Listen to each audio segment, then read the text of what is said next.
तपाईँहरूले यो स्क्रिनमा देख्नुभएको जनावरलाई पक्कै पनि एउटा गडौँला भनेर चिन्नुभएकै होला, तर यसको अङ्ग्रेजी नाम चाहिँ अर्थोम भनिन्छ र वैज्ञानिक नाम अनुसार पेरिटेमा पोस्टुमा भन्छ। यो चाहिँ किङडम एनिमेलियामा र फाइलम एनिलिडामा पर्छ।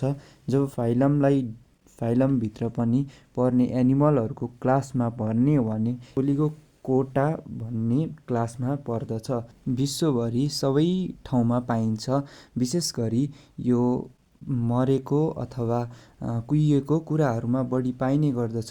यो चाहिँ जमिनको सतहदेखि 12 देखि 18 इन्च मुनि पाइने, नदीहरूको किनारको छेउछेउमा पाइने, रातिको समयमा बढी सक्रिय रहने, 15 सेन्टिमिटर लामो अथवा 150 मिलिमिटर लामो र यसको आकार चाहिँ लामो र सिलिन्ड्रिकल आकारको हुन्छ र यसको कलर चाहिँ साइनी डार्क ब्राउनमा हुने गर्दछ। यो कलर चाहिँ एउटा पिगमेन्टले दिएको हुन्छ। त्यो पिगमेन्टको नाम चाहिँ प्रोफाइरिन भनिन्छ।